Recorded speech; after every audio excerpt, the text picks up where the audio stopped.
Bismillahirrahmanirrahim. Alhamdulillah wassalatu wassalamu ala Rasulillah wa ala alihi wa ashabihi wa man tabi'ahum bi ihsanin ila yaumiddin wa ba'd. Alhamdulillah, kita akan melanjutkan kembali pembacaan kitab Syarah Manhajil Haq Manzumah fil Aqidati wal Akhlaq karya Syekh Abdul Razzaq Al-Badr hafizallahu taala. Dan ini adalah pertemuan yang ke-45 yang kita akan baca pada pertemuan ini bait syair yang ke-42 disebutkan dalam halaman 62. Taib. Pada halaman 62 bait syair ke-42 ini Syekh Abdurrahman Sa'idi rahimahullah taala mengatakan, wa qalbaka tahhirhu wa min kulli afatin wa kun abadan an aibihi tatafaqqadu. Wa qalbaka, dan hatimu, tahhirhu, hendaknya engkau membersihkannya, wa min kulli afatin, dan dari semua penyakit, yakni penyakit hati. Di sini Syekh Abdurrahman As-Sa'idi rahimahullah taala dalam bait syair ini memberikan petunjuk kepada kita agar kita untuk membersihkan hati kita dari semua penyakit-penyakit hati. Wa kun abadan an aibihi tatafaqqadu, dan hendaknya engkau selalu tatafaqqadu, mencari-cari atau memeriksa dari aib ataupun kekurangan dan celah yang ada dalam hati tersebut. Maksudnya dalam rangka untuk membersihkan hati ini, maka kita berusaha untuk mengoreksi diri kita, memeriksa diri kita, memeriksa hati-hati kita, apa saja penyakit yang ada dalam hati kita, dan hendaknya kita bersihkan hal tersebut dari hati kita. Nah, Syekh Abdul Razzaq Al-Badr hafizallahu taala mengatakan, wa qalbaka tahhirhu wa min kulli afatin, dan hatimu bersihkanlah dia dan dari semua penyakit. Ai ijtahid fi tathhiri qalbika, bersungguh-sungguhlah engkau di dalam membersihkan hatimu, wa tanqiyatihi min kulli afati, dan di dalam mensucikannya dari semua penyakit. Kajtihadika fi tathhiri malabisika, sebagaimana kesungguhanmu di dalam membersihkan pakaian-pakaianmu. Wa tanzifi badanika minal awsakhi, dan membersihkan badanmu dari berbagai macam kotoran. Ini kalau kita perhatikan, manusia itu sangat perhatian terhadap perkara lahiriah dia. Badannya dia ketika kotor sedikit maka segera dicuci. Pakaian pun demikian, ketika terkena kotoran maka dia cuci dan segera mencucinya. Nah, namun sayangnya hati manusia itu banyak yang melalaikannya.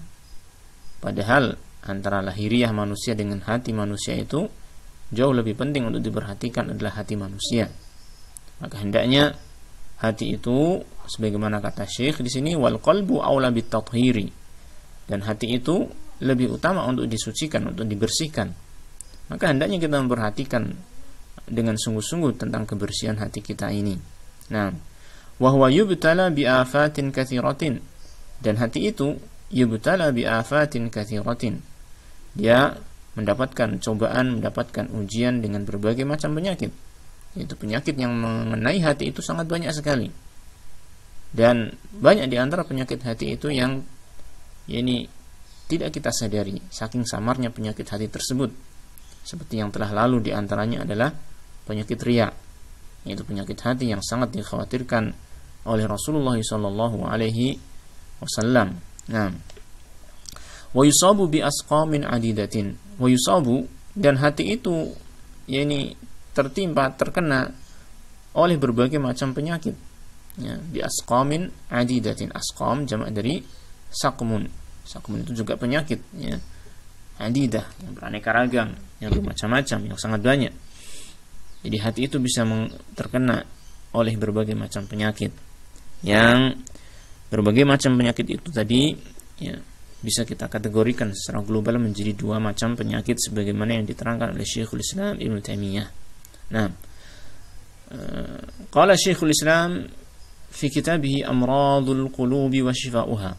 Syekhul Islam Ibnu Taimiyah rahimahullah berkata di dalam kitabnya amradul qulub wa shifauha, penyakit-penyakit hati dan obatnya. Dia mengatakan maradul qalbi huwa naw'u fasadin yahsulu lahu.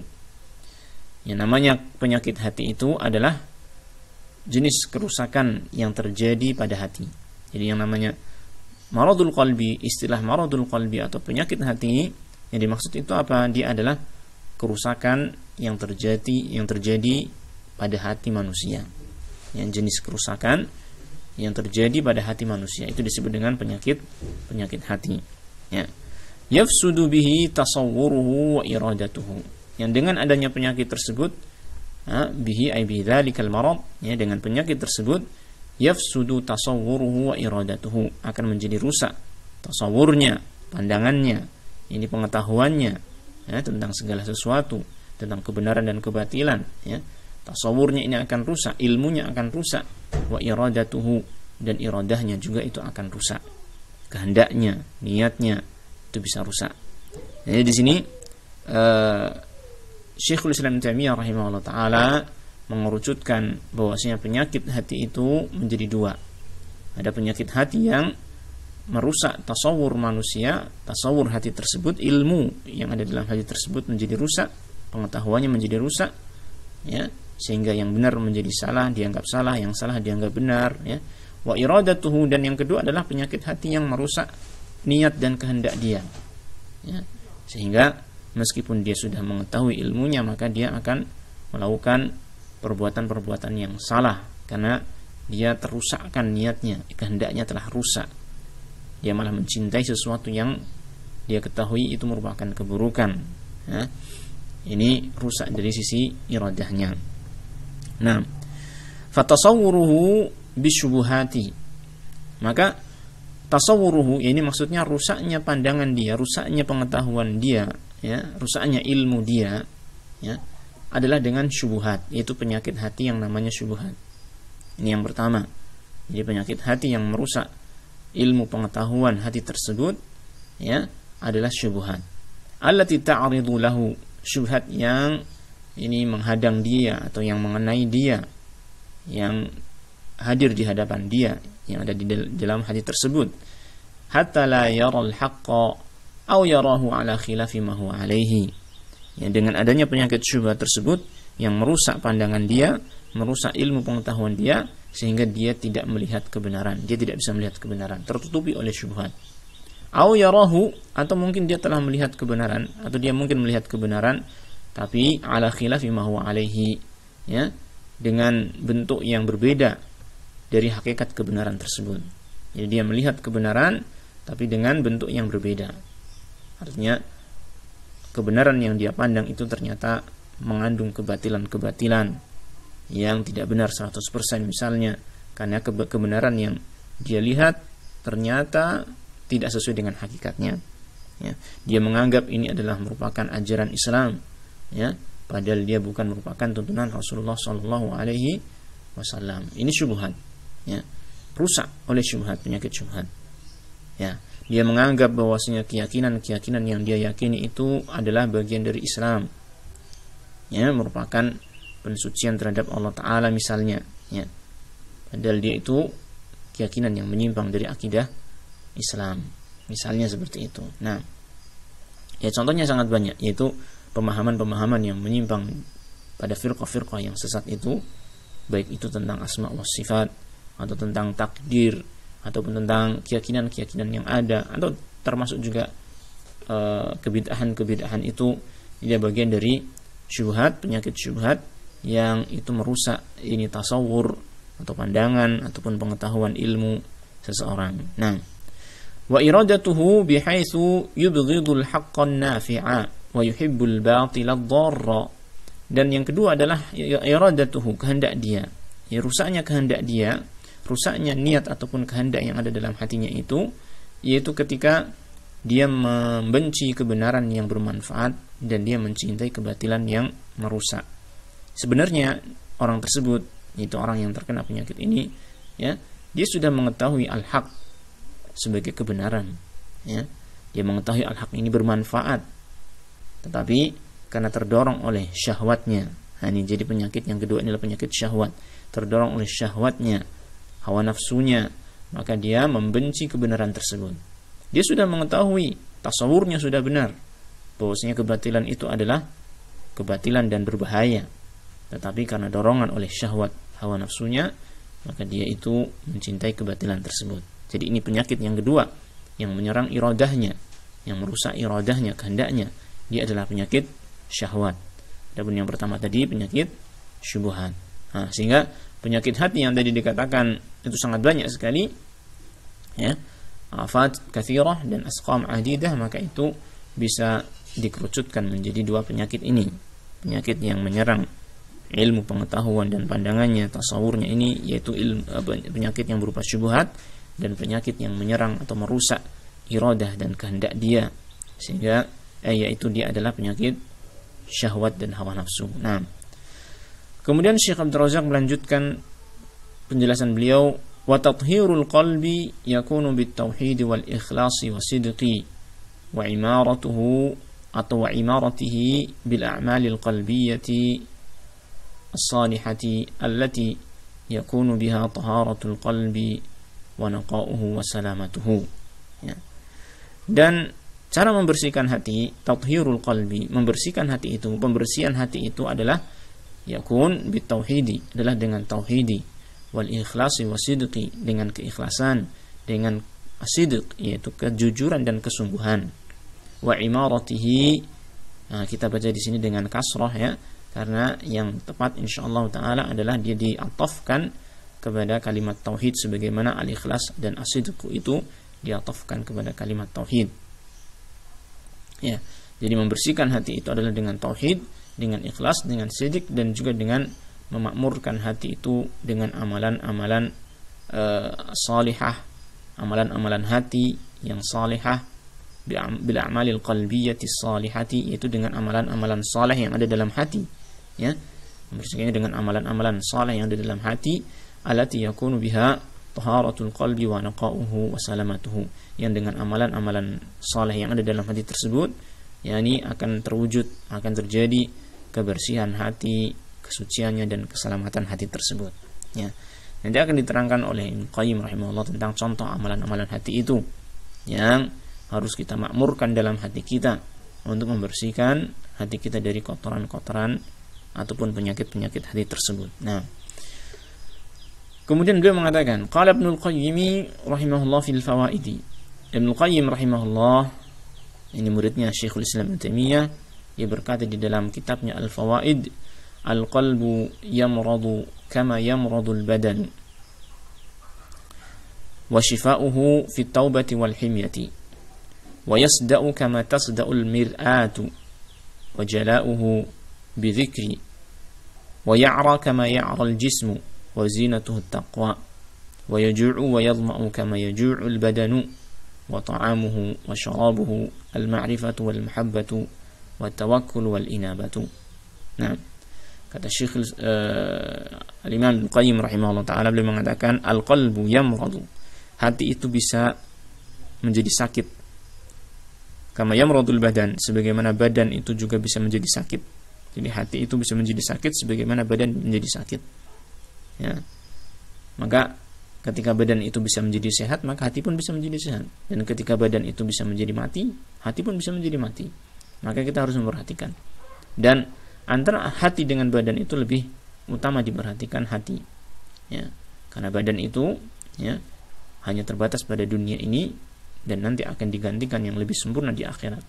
Tapi kalau hati itu rusak atau hati itu mati, maka akan sengsara selamanya, baik itu di dalam kehidupan dunia, terlebih lagi di akhirat. Maka hati yang ada dalam diri kita itu harus kita perhatikan melebihi perhatian kita terhadap badan. Nah, taib, al-qalbu yamradu, hati itu bisa sakit sebagaimana badan bisa sakit.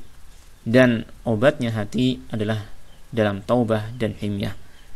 Ini dengan taubat, ya, dari dosa-dosa yang telah dilakukan, wal himyah, dan dengan penjagaan. Ini menjaga diri dari dosa-dosa yang belum kita lakukan. Nah, itu obatnya hati. Kita berusaha untuk meninggalkan dosa-dosa yang telah kita lakukan dan menyesalinya, dan bertekad untuk tidak mengulanginya lagi, ya, karena Allah Subhanahu wa taala, kita lakukan hal ini, taubat ini karena Allah taala, dan kita berusaha untuk melindungi diri kita dari dosa-dosa yang belum kita lakukan, yang belum kita lakukan. Kita menjaga diri darinya. Inilah obat dari penyakit hati, ya, dibersihkan dengan taubat dan istighfar dan seterusnya. Wa yasda'u kama tasda'ul mir'atu, dan hati itu pun menjadi kotor, ya, bisa berkarat, ya, sebagaimana cermin itu pun bisa menjadi kotor. Ada kotoran-kotoran yang menempel pada cermin, itu seringkali, ya, apabila cermin itu tidak dibersihkan, maka lama-kelamaan dia akan menjadi kotor dan buram. Demikian pula hati, ya. Wa jala'uhu bidzikri, dan yang bisa membersihkan hati atau menjadikan hati itu mengkilap lagi adalah apa? Zikir, yaitu zikir kepada Allah Subhanahu wa taala. Wa ya'ra kama ya'ra al-jismu, dan hati pun bisa menjadi telanjang, ya, sebagaimana tubuh pun bisa menjadi telanjang. Ini menjadi zat yang tidak ada hiasannya sama sekali, tidak berpakaian sama sekali. Wa zinatuhu at-taqwa, dan pakaian hati itu adalah takwa. Pakaian dan perhiasan hati itu adalah ketakwaan. Nah, wa yaju'u wa yadma'u kama yaju'ul badanu, dan hati itu juga bisa menjadi lapar dan haus, sebagaimana badan pun demikian bisa menjadi lapar. Wa ta'amuhu wa syarabuhu, sedangkan makanan hati dan minuman hati itu adalah al-ma'rifatu wal mahabbatu wat tawakkul wal inabatu, yaitu ma'rifah, yaitu kita mengenal Allah Subhanahu wa taala dengan pengenalan yang benar sesuai dengan ilmu, sesuai dengan keterangan dari Al-Quran dan hadis, ya. Wal mahabbatu, dan rasa cinta kepada Allah, wa tawakkul, tawakal kepada Allah, wal inabah, dan kembali kepada Allah Subhanahu wa taala. Ini adalah makanan dan minuman hati. Ini yang disebut dengan amalan-amalan hati tadi, yang dia merupakan di antara ini cara untuk membersihkan hati kita, yaitu dengan memenuhi hati kita dengan amalan-amalannya yang saleh. Nah, baik.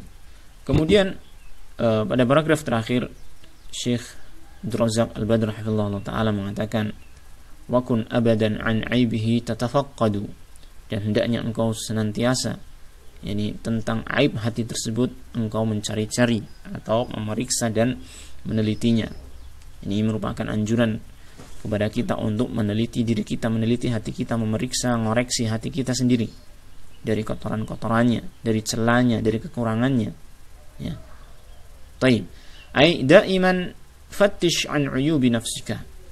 Ai daiman, hendaknya senantiasa, fattish, hendaknya engkau memeriksa, mengoreksi dari uyub, yaitu aib-aib dan kesalahan ataupun kekurangan-kekurangan yang ada pada dirimu. Ini penting sekali, ya. Hendaknya kita lebih cenderung untuk mengoreksi diri kita, ini melihat celah diri kita daripada kita melihat celah dan mengoreksi orang lain, ya. Kalau melihat celah dan mengoreksi orang lain, maka akibatnya bisa banyak keburukan yang timbul darinya. Mungkin hasad, mungkin membenci orang lain, mungkin timbul sesuatu yang tidak baik pada diri kita kepada orang lain. Tapi kalau kita mengoreksi diri kita, mengoreksi celah kita sendiri, maka yang timbul adalah kebaikan-kebaikan, yaitu kita akan menyadari akan kekurangan diri kita, kita akan bersikap tawadhu kepada Allah Subhanahu wa taala dan juga kepada orang lain, ya. Dan kita akan berusaha membersihkan diri kita, ya, memperbaiki perbuatan-perbuatan kita dan seterusnya. Ini adalah merupakan suatu kebaikan yang harus kita biasakan, yaitu mengoreksi diri kita sendiri. Wa an amradhi qalbika, dan hendaknya kamu memeriksa, mengoreksi tentang penyakit-penyakit yang ada dalam hatimu. Wa madza fika minal afat, apa yang ada pada dirimu dari penyakit-penyakit hati tersebut. Li ta'mala ala tanqiyatihi wa tathhirihi, yaitu agar engkau melakukan pensucian dan pembersihan terhadap hati tersebut, agar engkau bisa membersihkan hati. Ya, seperti kita ketika memiliki penyakit badan, maka kita datang ke dokter dan dokter bertanya tentang bagaimana penyakit kita, agar dokter itu bisa mengidentifikasi penyakit yang akan dia berikan obatnya. Demikian pula dengan kita. Kalau kita ingin memiliki kebersihan hati, maka hati kita harus kita cek dulu penyakitnya apa saja, baru kita obati. Ya, kalau penyakitnya itu berupa syubhat tadi, ada dua macam penyakitnya. Kalau penyakitnya berupa syubhat yang berkaitan dengan sesuatu yang merusak ilmu, maka obatnya adalah dengan memperbaiki ilmunya, ya, mempelajari ilmu yang benar, ya, menguatkan keyakinan terhadap Al-Quran dan hadis dan seterusnya, agar syubhat itu hilang. Ya. Adapun apabila dia itu penyakitnya berupa syahwat, maka kita kuatkan perkara-perkara yang bisa menjadikan kita sabar di dalam meninggalkan ini perkara-perkara yang bertentangan dengan syariat, ya, yang menjadikan kita itu kuat untuk membenci itu kebatilan, yang kita bersihkan dengan cara apa? Menguatkan perkara-perkara yang mendorong kita kepada mencintai kebenaran, ya. Artinya ketika dia itu berkaitan dengan syahwat, maka kita kuatkan sisi kesabaran kita. Dan ketika kita mendapatkan penyakit yang berkaitan dengan syubhat, maka kita kuatkan ini ilmu dan keyakinan kita. Yang itu semua kita lakukan musta'inan billahi tabaraka wa ta'ala, dengan memohon, tentu saja dengan memohon pertolongan kepada Allah tabaraka wa ta'ala. Nah, karena sesungguhnya tidak ada yang bisa membersihkan hati kita melainkan hanya Allah Ta'ala saja. Qala Ibnul Qayyim rahimahullah, Ibnul Qayyim rahimahullah mengatakan, man lam yutahhirillahu qalbahu fala budda an yanalahu al-khizyu fid dunya wal 'adzabu fil akhirati bihasabi najasati qalbihi wa khubthihi. Barang siapa yang Allah tidak membersihkan hatinya, barang siapa yang orang tersebut Allah tidak membersihkan hatinya, ya, fala budda ayyana lahul khizyu fid dunya, maka mau tidak mau akan mengenai dia yaitu kehinaan di dunia, wal adzabu fil akhirah, dan azab di akhirat, yang itu bihasabi najasati qalbihi wa khubthihi, yang itu sesuai dengan kadar ini apa? Najasah, ini kenajisan atau kekotoran hatinya, nah, dan khubthihi, dan kekotoran hatinya tersebut. Ini sesuai dengan kadar yakni kotornya hati itu, maka dia akan mendapatkan kerendahan di dunia dan azab di akhirat. Apabila kotoran yang mengenai hati tersebut adalah kotoran yang sama sekali tidak bisa dibersihkan walaupun dengan api neraka, maka dia akan tinggal di neraka selama-lamanya. Ini seperti kotoran kekufuran, kotoran kesyirikan kepada Allah Ta'ala, ya. Namun apabila kotoran itu dari dosa-dosa besar yang mungkin dibersihkan dengan yani maghfirah Allah Ta'ala atau dengan azab Allah Ta'ala di akhirat, kemudian menjadi bersih, ya, maka itu akan mendapatkan azab yang sementara di akhirat atau mendapatkan maghfirah dari Allah Subhanahu wa Ta'ala. Nah, yang jelas bahwasanya kerendahan di dunia dan azab di akhirat ini, ya, akan didapatkan oleh seorang hamba sesuai dengan seberapa jauh, yakni seberapa kotor hati yang dia miliki. Nah, ini adalah penjelasan dari bait syair yang ke-42, dan kita akan menuliskan atau menyampaikan beberapa kesimpulan dan pelajaran dari pertemuan ini. Dari pelajaran atau pertemuan yang ke-45 ini kita bisa mendapatkan beberapa pelajaran atau kesimpulan. Yang pertama adalah tentang pentingnya membersihkan hati dari berbagai macam penyakit dan kotoran yang merusaknya. Ya, ini satu hal yang harus kita perhatikan, karena sebagaimana kata Nabi SAW, ala wa inna fil jasadi mudghah idza salahat salahal jasadu kulluh wa idza fasadat fasadal jasadu kulluh. Ketahuilah dalam diri manusia, dalam tubuh manusia itu ada segumpal daging, yang apabila hal itu, segumpal daging itu menjadi baik, maka baik seluruh tubuh, dan apabila menjadi rusak, rusak pula seluruh tubuh. Dan beliau menerangkan bahwasanya itu adalah al-qalbu, ya, qalbu. Kalau berupa fisik adalah jantung manusia, tetapi ini sebagai perumpamaan untuk hatinya manusia, itu batinnya manusia. Ya, batinnya manusia itu sangat mempengaruhi baik buruknya amal dan tindak tanduk manusia. Maka hendaknya kita perhatikan, ya, dan kita bersihkan dengan sebaik-baiknya hati tersebut dari berbagai macam penyakit dan kotorannya. Nah, kemudian yang kedua, penyakit hati sangat banyak dan secara global bisa dikategorikan menjadi dua, ya. Yang pertama adalah penyakit yang merusak ilmu dan pemahamannya. Inilah penyakit syubhat, ya, penyakit syubhat yang bisa merusak ilmu dan pemahaman dalam hati tersebut, ya, sehingga bisa menjadikan seseorang itu memandang kebenaran sebagai kebatilan, dan sebaliknya, yaitu memandang kebatilan sebagai kebenaran. Dan tentu saja ketika dia ini merusak ilmu dan pemahaman karena syubhat ini, maka obatnya adalah dengan memperbaiki ilmunya, Baik. Kemudian yang kedua adalah penyakit yang merusak niat dan kehendaknya. Ya. Inilah penyakit syahwat. Ya. Yang ketika rusak sudah niat dan kehendaknya, maka seseorang tidak lagi mencintai kebenaran walaupun dia sudah mengetahuinya, dan malah dia mencintai kebatilan meskipun dia telah mengilmui tentang kebenaran dan kebatilan itu. Nah, dan tentu saja ini obatnya adalah dengan cara menguatkan niat dan kehendaknya, yang tentu saja dengan terus ini mendekat kepada Allah Subhanahu wa taala, mengetahui akan perkara-perkara yang menguatkan kesabarannya. Nah, kemudian yang ketiga, di antara cara membersihkan hati adalah dengan tauhid, dengan ikhlas, dan berbagai amalan-amalan hati yang baik, amalan-amalan saleh yang ada dalam hati, seperti tawakal, inabah, mahabbah, dan lain sebagainya. Yang intinya adalah bahwasanya syariat yang dibawa oleh Nabi Muhammad SAW, baik itu yang berkaitan dengan amalannya atau berkaitan dengan hati, ya, keyakinan dalam hati, maka itu semua akan membersihkan hati kita. Nah, sehingga tinggal kita mengikuti tuntunan Nabi Muhammad SAW dalam i'tiqad, dalam keyakinan, dan dalam amalan, itulah yang akan membersihkan hati kita. Dan tentu saja yang bisa membersihkannya adalah hanya Allah Ta'ala. Baik, hendaknya kita selalu memperhatikan hati kita, memeriksa keburukan, celah atau penyakit yang ada dalam hati kita untuk kita berusaha membersihkannya. Ya, baik. Jadi kita harus berusaha untuk terus muhasabah diri kita, mengevaluasi diri kita, melihat dalam diri kita itu ada penyakit apa saja, ada kekurangan apa saja. Ya, kita harus memperhatikan ini agar kita bisa mengetahui dan mengidentifikasi penyakit apa yang perlu kita bersihkan dalam hati kita.